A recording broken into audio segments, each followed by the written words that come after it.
বেরিয়ে এলো মিশরের প্রধান কোচকে হলুদ কার্ড দেওয়া এবং সাইড কোচকে লাল কার্ড দেওয়ার আসল রহস্য। ফিফার ক্যামেরা ফাঁকি দিলেও এই রহস্য ধরা পড়েছে মিশরীয় এক সমর্থকের ক্যামেরায়। বিশ্বসেরা ফুটবল বিশ্লেষকরা বলছেন সালাহকে করা ফাউলটি আসলেই ফাউল, কিন্তু রেফারিরা এড়িয়ে গেছেন। ভিআর চেক দিলেই ফাউল নিশ্চিত ছিল। কেন ভিআর চেক দেয়নি রেফারি? মিশরীরা দাবি করছেন তাদের সাথে ষড়যন্ত্র করা হয়েছে। আবার অনেকেই দাবি করছেন ফিফা ও রেফারিদের টাকা দিয়ে কিনে ফেলেছেন স্কালোনিরা। রেফারিদের টাকা দিয়ে কিনা আদৌ কি সম্ভব? এবং সালাহকে করা সহজ ফাউল কে ফাউল না দেওয়া কি কোনো ষড়যন্ত্র নাকি অন্য কিছু? আর এদিকে জনপ্রিয় রিয়েকশন স্টার স্পিডিকে শুধু গণধুলাই ছাড়া যা যা করার সব করে ফেলেছে আর্জেন্টাইন সমর্থকরা। চলুন আর্জেন্টিনা বনাম মিশরের ম্যাচের প্রতিটি কন্ট্রোভার্সিয়াল এবং ভাইরাল ঘটনাগুলো নিয়ে এক এক করে বিস্তারিত জেনে নেই।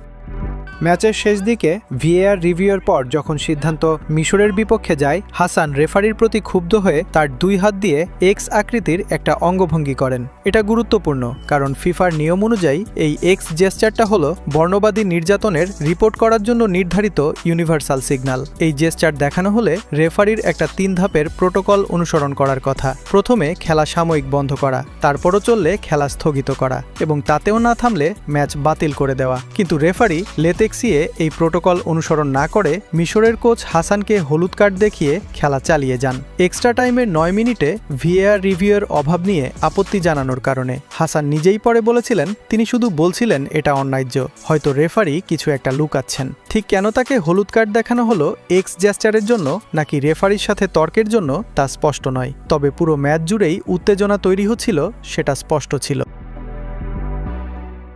লাল কার্ডটা এসেছিল আলাদাভাবে। ম্যাচের 94তম মিনিটে মিশরের কোচিং স্টাফের একজন সদস্যকে লাল কার্ড দেখানো হয় যখন প্রতিবাদ চরমে পৌঁছায় এবং কিছু দর্শক অভিযোগ করেন ম্যাচ পাতানো হয়েছে বলে ভিএআরের একটা সিদ্ধান্ত মিশরের বিপক্ষে যাওয়ার পর। তবে লাল কার্ড দেওয়ার বিষয়টি ম্যাচ চলাকালীন সময়ে স্পষ্ট বোঝা না গেলেও ম্যাচ শেষ হওয়ার পর মিশরীয় এক সমর্থকের টুইটারে শেয়ার করা এক ভিডিওতে দেখা যায় রেফারি প্রথমে কার্ড দেখাতে চাননি, কিন্তু যখনই লিওনেল মেসিকে উদ্দেশ্য করে স্লেজিং এবং ম্যাচ পাতানোর অভিযোগ করেন মিশরের এই সাইড কোচ, তখনই তাকে সাথে লাল কার্ড দেখান রেফারি, যা এই ভিডিওতে স্পষ্ট দেখা যাচ্ছে।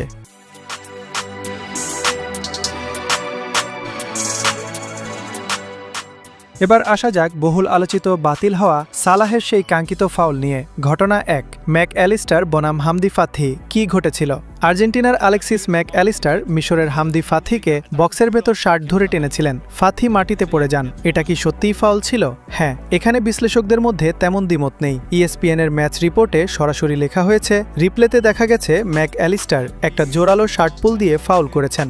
এটা সম্ভাব্য নয়, বরং সাংবাদিকরা রিপ্লে দেখে একে সরাসরি ফাউল হিসেবেই বর্ণনা করেছেন। সমস্যাটা কোথায়? এই ঘটনা রেফারি রিয়েল টাইমে মিস করেছেন এবং ভিএআরও এটা রিভিউ করেনি। এখানেই মূল ইনকনসিস্টেন্সি বিতর্ক, কারণ ঠিক এর আগেই মিশরের জিকোর গোল বাতিল হয়েছিল একটা শার্ট হোল্ড ও পায়ে পা লাগা ফাউলের জন্য, যেটা গোলের 20 সেকেন্ড আগে ঘটেছিল এবং মাঠের অন্য প্রান্তে হয়েছিল, অর্থাৎ একটা প্রায় একই ধরনের ফাউল। একবার ভিএআরে ধরা পড়ল এবং গোল বাতিল হলো, কিন্তু আরেকবার একই ধরনের ফাউল আর্জেন্টিনার বিপক্ষে ঘটার পরও ভিএআর সেটা রিভিউই করল না।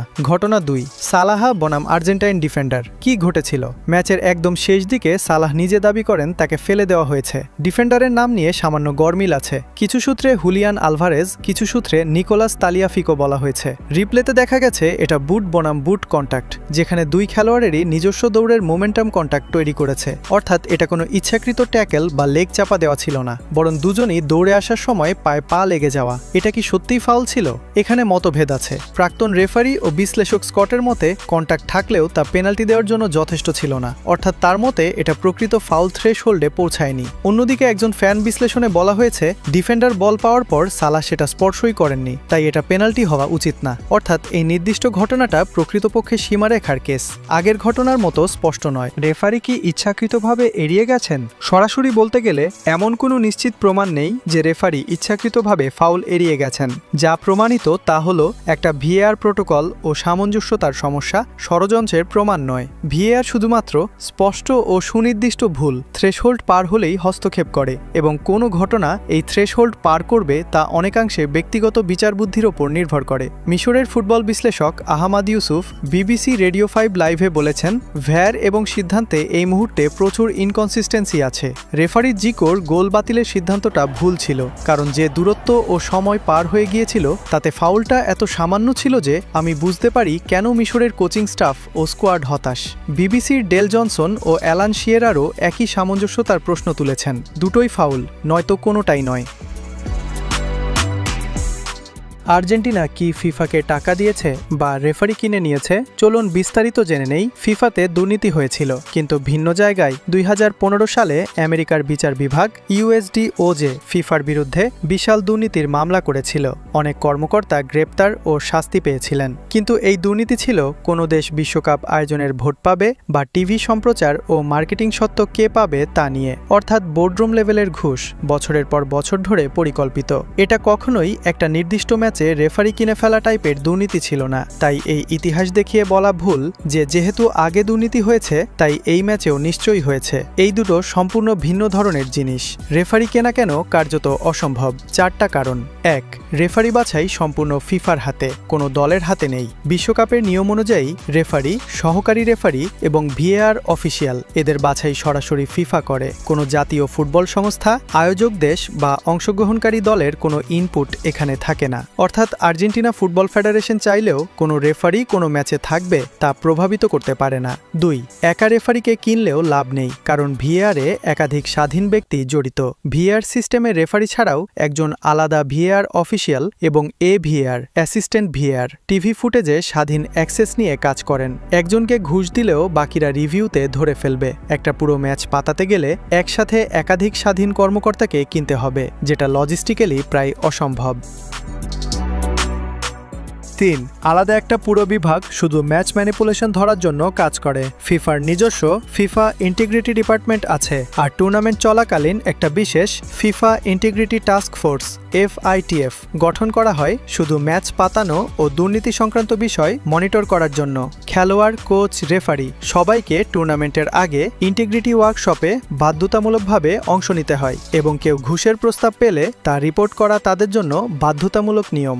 4. বেটিং ডেটা দিয়ে অস্বাভাবিক প্যাটার্ন ধরার প্রযুক্তি আছে। স্পোর্ট রেডারের মতো প্রতিষ্ঠানের universal fraud detection system real টাইমে বিশ্বের সব বেটিং মার্কেটের অডস মনিটর করে। কোনো ম্যাচে অস্বাভাবিক বেটিং প্যাটার্ন দেখা গেলে, যেমন হঠাৎ কেউ বিশাল অঙ্কের বাজি ধরছে একটা নির্দিষ্ট ফলাফলে, সেটা স্বয়ংক্রিয়ভাবে ফ্ল্যাগ হয়ে যায়। তাহলে এই ম্যাচের বিতর্কিত সিদ্ধান্তগুলোর ব্যাখ্যা কি? এখানেই সবচেয়ে গুরুত্বপূর্ণ পয়েন্ট। মানুষের ভুল আর দুর্নীতি এক জিনিস নয়। ভিএআর নিয়ম অনুযায়ী রেফারি শুধুমাত্র তখনই ভিএআর এর সাহায্য নিতে পারেন যখন সেটা স্পষ্ট ও সুনির্দিষ্ট ভুল হয়, আর এই স্পষ্ট কতটা স্পষ্ট তা শেষ পর্যন্ত মানুষের বিচার বুদ্ধির ওপর নির্ভর করে। এই একই ইনকনসিস্টেন্সি বিশ্বকাপের প্রায় প্রতিটা ম্যাচেই দেখা যাচ্ছে। সেনেগাল বেলজিয়াম ম্যাচে সেনেগালের বিপক্ষে, প্যারাগুয়ে ফ্রান্স ম্যাচে প্যারাগুয়ের বিপক্ষে একই ধরনের বিতর্কিত ভিএআর সিদ্ধান্ত এসেছে। অর্থাৎ এটা শুধু আর্জেন্টিনার ম্যাচেই ঘটছে না, এটা এই টুর্নামেন্ট জুড়ে ভিএআর এর একটা পরিচিত সমস্যা।